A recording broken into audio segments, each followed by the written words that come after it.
Isabel Moreno no estaba autorizada para combate, se burló el instructor. Pero ella no dijo nada, solo se recogió el cabello revelando un tatuaje de tinta negra en la base de su cuello. Un símbolo que solo un puñado de soldados en todo el ejército español había ganado jamás. Para cuando el Apache despegó, el coronel lo había visto y todo cambió. El sol del desierto de Almería golpeaba el asfalto de hormigón de la base aérea de Morón, mientras un remolino de polvo giraba perezosamente entre dos largas filas de helicópteros estacionados. El rugido de rotores gemelos resonaba en la distancia, y el olor a combustible de aviación, aceite de motor y arena caliente colgaba espeso en el aire. En el extremo más alejado de la línea de vuelo, cerca de una formación de elegantes Apache, una mujer estaba sola, manos enguantadas, rostro sombreado bajo una gorra desgastada, portapapeles en una mano, llave inglesa en la otra. Todos la llamaban Isabel. Para la mayoría era solo otra mecánica, una contratista civil. Algunos asumían, otros apenas la notaban. Mantenía su cabello recogido en un moño suelto bajo su gorra. Llevaba su uniforme con la cremallera lo suficientemente baja para combatir el calor, y se movía por talleres y espacios de trabajo como un fantasma, silenciosa, concentrada, inadvertida. Su nombre no aparecía en ninguna lista de servicio para tripulaciones de vuelo. Su expediente no incluía una insignia de combate. Sus horas de vuelo figuraban como no operacionales, así que la mentira se había vuelto conveniente para quienes la rodeaban. No era piloto, ni siquiera estaba autorizada para sentarse dentro de la cabina. Esa era la narrativa. De todos modos, la mayoría de los oficiales junior en la base de Morón no tenían idea de quién era realmente. No preguntaban. Asumían que Isabel había sido asignada a la división de mantenimiento debido a reorganización administrativa o algún favor burocrático. Algunos la habían visto trabajando sola en una aeronave desarmada mucho después del anochecer, mangas de camisa enrolladas, brazos manchados de grasa, dedos moviéndose con precisión quirúrgica. Asentían, quizás murmuraban una broma sobre talento desperdiciado, y seguían caminando. Pero si alguna vez hubieran observado de cerca, realmente observado, podrían haber visto la forma en que se movía alrededor de un Apache, no como alguien que lo mantiene, sino como alguien que sabía lo que podía hacer. Dentro del edificio de operaciones, el aire era fresco y estéril. Los monitores parpadeaban con horarios de vuelo, mapas digitales de las zonas de entrenamiento circundantes y actualizaciones meteorológicas. Un grupo de graduados recientes de la escuela de vuelo se apoyaba contra la pared cerca de las máquinas expendedoras, riendo entre dientes. «Mira esto», murmuró uno de ellos, moviendo la cabeza hacia la puerta de cristal cuando Isabel entró. «Esa es la chica que siempre anda rondando por la bahía de simuladores. ¿Cree que está tratando de ser uno de nosotros?» Otro se rió. «Es de mantenimiento. Probablemente solo está limpiando los joysticks». Isabel ni siquiera miró en su dirección. Pasó junto a ellos con la espalda recta, decidida, y desapareció por el pasillo que llevaba hacia los espacios de simulación. La puerta se cerró detrás de ella con un clic. Dentro de la cámara de simulación, uno de los instructores senior, el mayor García, estaba terminando una sesión con un teniente llamado Vega, un piloto estrella de la costa mediterránea que no había fallado ni un solo simulacro de combate en serio. Los dos reían mientras revisaban las imágenes de una corrida de ametrallamiento simulada en el monitor. El Apache de Vega ejecutó una maniobra de viraje cerrado a través de un cañón simulado antes de descargar una salva de cohetes Hydra 70 en un convoy enemigo. Isabel permaneció silenciosamente al borde de la habitación. El mayor García notó su presencia después de un momento. «Puedo ayudarla», dijo sin mucho esfuerzo por ocultar su escepticismo. Ella asintió una vez. «Solicito tiempo de simulación». García levantó una ceja. «No está en el horario, ni siquiera figura como cadete. Estoy cualificada». «Eso no es lo que dice su expediente». No respondió, solo esperó, tranquila, serena. García intercambió una mirada con Vega. ¿Cómo dijo que se llamaba? Isabel. No ofreció apellido. El instructor ladeó la cabeza. No es del ejército, ¿verdad? Lo era. García exhaló con desdén. Claro, y yo era Elvis. Vega sonrió burlonamente. Vamos, señor, dele una oportunidad. Veamos qué tiene la conserje. García vaciló. Luego, quizás divertido por la idea de humillar a alguien que trataba de destacar más de la cuenta, activó la consola. Bien, 2 minutos. Escenario de combate en solitario. Terreno de cañón, 5 objetivos hostiles. Sin briefing previo. Vamos. Isabel entró en la cápsula sin vacilar. La puerta se cerró detrás de ella con un silbido. Un momento después, la cámara de simulación se iluminó. Vega se inclinó hacia García. ¿Cuánto apostamos a que acierta uno antes de estrellarse? García negó con la cabeza. Ni siquiera despegará. Pero entonces la pantalla se iluminó y el Apache cobró vida. No solo en el aire, sino moviéndose con confianza táctica fluida. Cabeceo, guiñada, acelerador, cada comando se ejecutó con una especie de intuición que tomaba años de vuelo de combate dominar. El terreno simulado pasaba a baja altitud.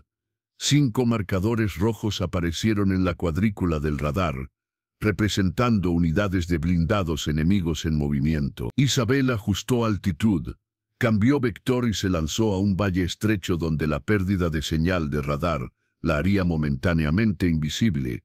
La sonrisa de García se desvaneció. Está usando enmascaramiento de terreno, murmuró. Vega frunció el ceño. Esa es una maniobra de nivel 1. ¿Dónde diablos aprendió eso? Un misil se fijó y disparó. Impacto directo. Segundo, tercero, cada uno con precisión quirúrgica. En 90 segundos, todos los 5 hostiles fueron eliminados. La simulación terminó. La pantalla se desvaneció a negro. Por un momento, la habitación quedó en silencio. Luego la puerta de la cápsula se abrió e Isabel salió, expresión sin cambios, como si acabara de terminar de revisar una lista de verificación. García se enderezó. ¿Dónde exactamente entrenó? No lo hice, respondió, y pasó junto a ellos hacia la salida.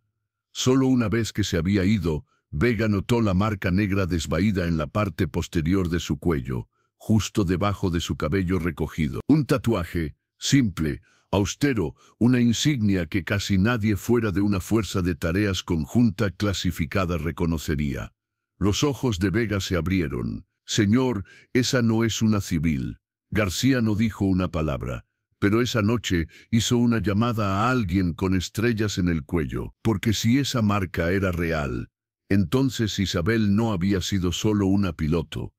Había sido parte de algo mucho más peligroso. Y lo había mantenido oculto por una razón. Bajo el sol ardiente del desierto andaluz, el zumbido de la maquinaria resonó por la base.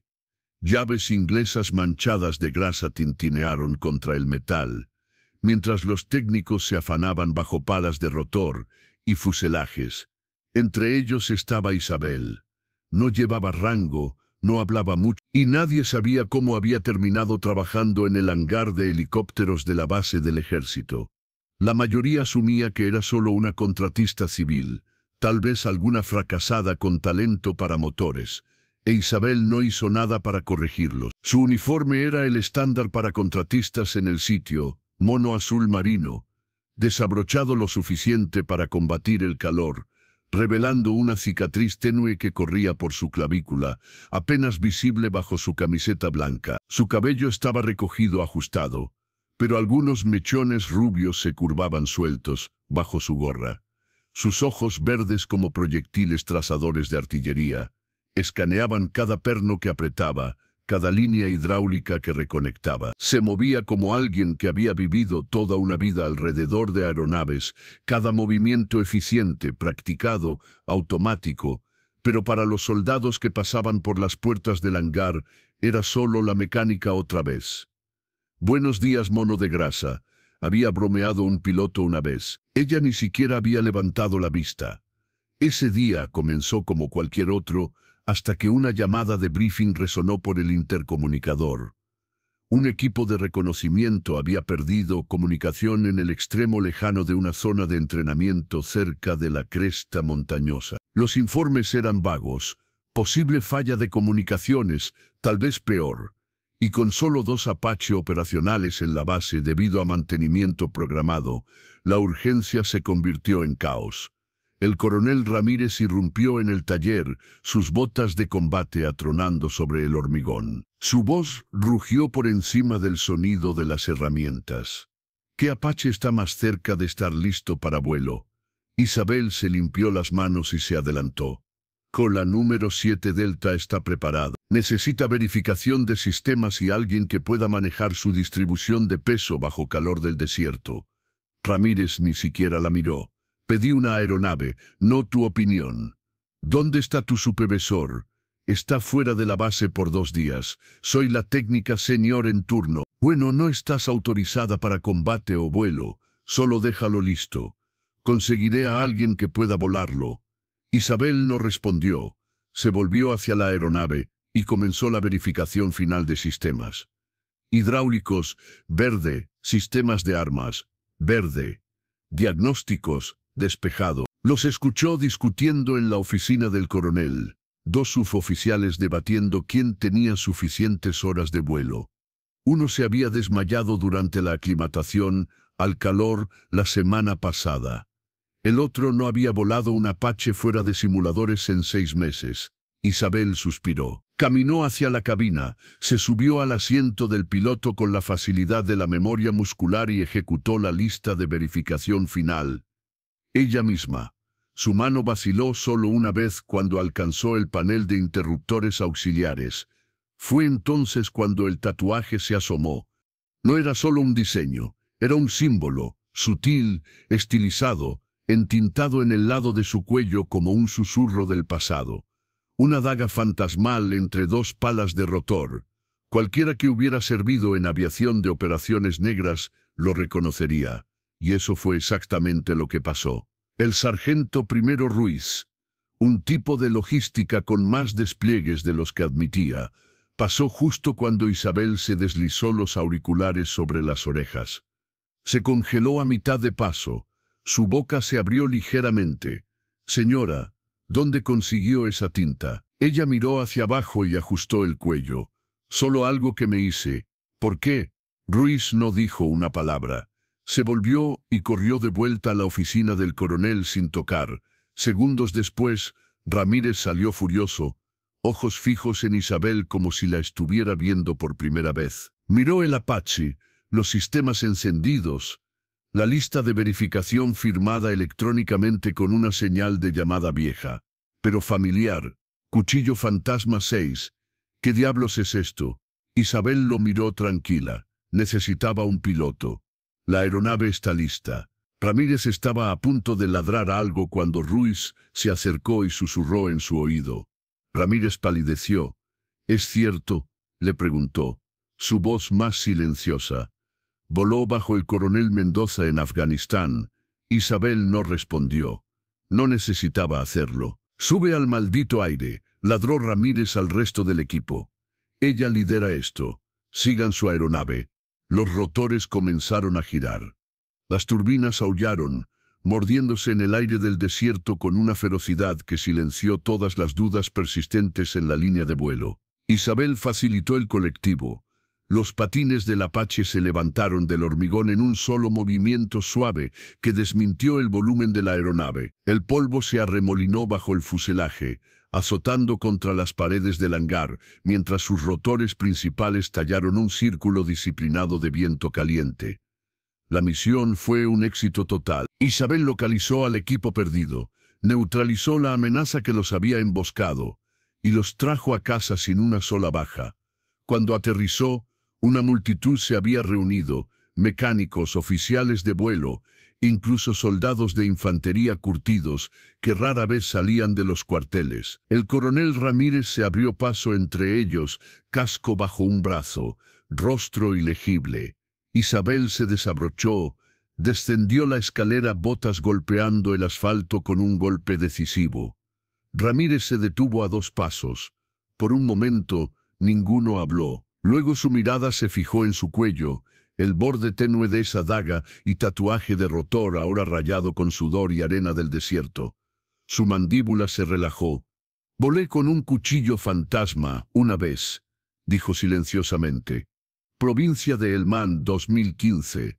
Salvaron a mi pelotón». Isabel encontró sus ojos. «Ese piloto me enseñó todo lo que sé». Ramírez asintió, un movimiento lento y medido de respeto. Alrededor de ellos, los murmullos se hincharon, rumores cementándose en certeza. La mecánica no era mecánica. La mujer silenciosa ya no era anónima. Había volado a un combate en vivo, extraído una unidad inmovilizada y traído a todos a casa sin una sola baja amiga. Lo había hecho en una aeronave que algunos en la base consideraban obsoleta y bajo una señal de llamada que se creía enterrada con redacciones de tinta negra. Ramírez respiró hondo, voz llevando por la multitud en silencio. A partir de este momento, la capitana Moreno es reinstalada al estado de vuelo y asignada como líder en operaciones Apache. Cualquiera con objeciones puede tratarlo conmigo. Su mirada barrió a los espectadores. Nadie habló. Isabel exhaló, el peso de años aliviándose de sus hombros. Miró el Apache polvoriento marcado, aún zumbando con calor residual. Extendió la mano, pasó una mano enguantada por el fuselaje. La máquina le había dado alas otra vez.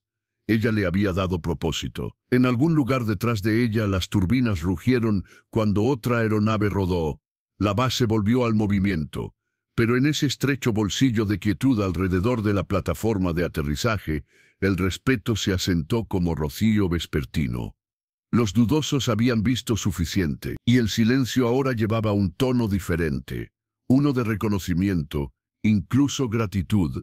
Isabel se dirigió hacia el taller, casco de vuelo bajo el brazo, lista para el debriefing, lista para cualquier misión que siguiera. No sonrió, no necesitaba hacerlo. El cielo estaba abierto otra vez, y todos en la base entendían una verdad simple. La habilidad no se desvanece, y las leyendas nunca permanecen en tierra por mucho tiempo. Comenzó con una pregunta, el tipo que hace sin pensar. «Señora», dijo el cabo Díaz acercándose, mientras Isabel estaba a medio camino de regreso a su hangar. ¿Cómo supo la frecuencia de vibración solo de oírla? Isabel se volvió lentamente, sus ojos verdes se fijaron en él, por un segundo como si estuviera calculando algo. «No es solo oír», dijo, «es familiar». Díaz se rió ligeramente. «¿Está segura de que no fue militar alguna vez?» Ella no se rió, no dijo nada, solo golpeó la llave inglesa en su mano 2 veces contra su muslo. De vuelta dentro del taller, Isabel cerró la puerta rodante. Sola otra vez. Sus manos temblaron, no de miedo sino de memoria. Alcanzó su caja de herramientas, pero sus ojos se desviaron hacia el casillero en la esquina lejana. El que tenía la cerradura reforzada. El que no había abierto en casi 8 años. Afuera las cosas se estaban intensificando. Había llegado un nuevo comandante, alto, de hombros anchos, un piloto de la vieja escuela que valoraba rangos y reputaciones más que la intuición. Más tarde esa noche, Isabel abrió finalmente ese casillero. Dentro había un folder sellado, gastado en las esquinas, pero la portada aún llevaba la insignia desvaída de una división de operaciones clasificadas, ya no activa. Su D-214 original, descarga honorable, designación de piloto, autorizada para operaciones de zona negra. Y un segundo documento, un registro redactado de un programa de contratista de inteligencia. Al día siguiente, cuando el nuevo comandante vino a confrontarla sobre su autoridad no oficial, Isabel le entregó el folder. La boca del comandante se abrió ligeramente mientras escaneaba la página. «Piloto fantasma K-93». Ella asintió una vez. «Eso no es posible. K-93 desapareció en 2017. Isabel levantó el borde del cuello de su camisa. El pequeño tatuaje estaba justo debajo de la curva de su cuello. Una daga estilizada, alas plegadas, una línea de código binario debajo. El comandante retrocedió. ¿Por qué está aquí? Isabel exhaló lentamente. Porque alguien tiene que mantener estas aeronaves volando. Y pensé que podía hacerlo silenciosamente. El comandante negó con la cabeza. Después de lo que hizo en Kandahar, en Siria, simplemente se alejó. No me alejé, dijo Isabel. Fui cerrada, borrada del registro. Un largo silencio siguió. Luego el sonido de rotores distantes, rápidos, urgentes. Un Apache en una operación de entrenamiento acababa de tomar un golpe inesperado. Fuego parcial en la cola. Mayday llegaba por radio. Necesitaban autorización de aterrizaje de emergencia. Cada piloto disponible estaba en simulación o en tierra. Nadie estaba en el aire. El único Apache no desarmado para piezas era el que Isabel había reconstruido personalmente. Ella miró al comandante. «Déjeme volarlo». Él vaciló. «No está autorizada».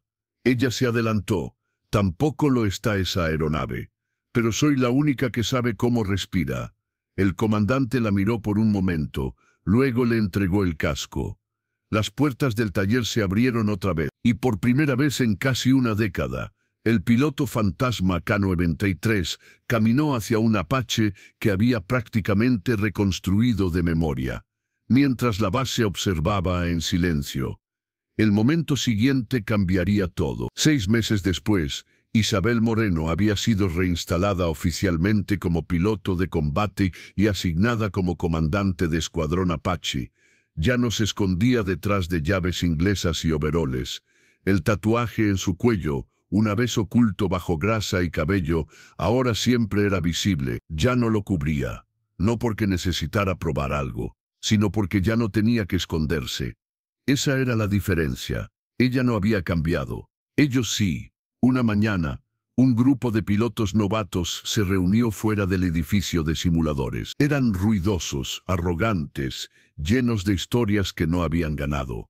Uno de ellos, un joven teniente llamado Córdoba, se dirigió a Isabel mientras pasaba con su portapapeles y mangas manchadas de grasa. No la reconoció. «Está aquí para limpiar los conductos de ventilación, señora». Sonrió burlonamente. Ella se detuvo solo por un segundo, lo miró. Sin sarcasmo, sin ira, solo esa calma firme e imperturbable que siempre había tenido. Luego dijo 4 palabras: «Nos vemos en el espacio aéreo». Para cuando Córdoba entró al simulador de minutos después, su risa se había desvanecido. Y cuando vio el nombre Fantasma 1 aparecer en la lista de combate junto al suyo, no volvió a hablar en toda la sesión, porque en la simulación nunca pasó de la fase 2. Isabel hizo lo imposible otra vez. Una proporción de muertes nunca vista antes, maniobras que no deberían haber sido posibles en espacio aéreo confinado, una extracción perfecta bajo simulación de fuego en vivo, y lo hizo con un motor comprometido. Otra vez, afuera mientras salía del edificio, pálido y silencioso, Isabel pasó una vez más, lanzando un trapo por encima del hombro.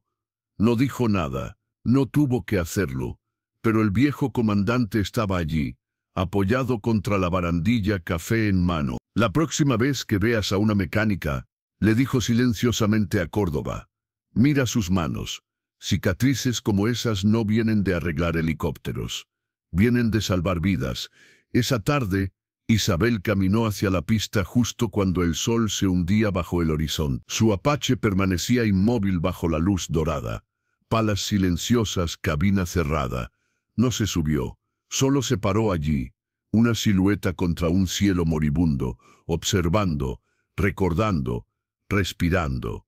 Y entonces, desde las sombras del taller, una segunda figura se acercó. Un civil de unos 30 años, silencioso, no llevaba insignias, pero Isabel se tensó instantáneamente. Él sonrió débilmente. «No pensé que te encontraría aquí». Ella no se volvió. «Te tomó suficiente tiempo. No estaba seguro de que fueras real hasta que vi el informe». Ella exhaló lentamente. «Pensé que habías muerto en Kandahar». Él se adelantó. «Casi lo hice. Tú me sacaste». Ahora ella se volvió lo suficiente para encontrar sus ojos. Los suyos brillaron en el crepúsculo. «Me salvaste», añadió. Ahora trabajo para los que casi te olvidan. Me aseguré de que no te olviden otra vez. Ella miró hacia la línea distante de jets estacionados bajo luces de inundación. ¿Todavía vuelas? Solo cuando tengo que hacerlo, dijo. Luego, después de una pausa, lo cual es siempre, él no preguntó nada más. Solo asintió y se alejó, e Isabel permaneció sola en esa franja de hormigón ardiente bajo el parpadeo lento de la baliza de la torre. No porque tuviera algo que probar, sino porque alguien podría necesitarla. Y cuando lo hicieran, estaría lista. En algún lugar de las sombras entre el servicio militar y la vida civil, Isabel Moreno continuaba su trabajo silencioso, invisible para todos excepto aquellos que sabían cómo mirar, protegiendo a quienes nunca sabrían su nombre,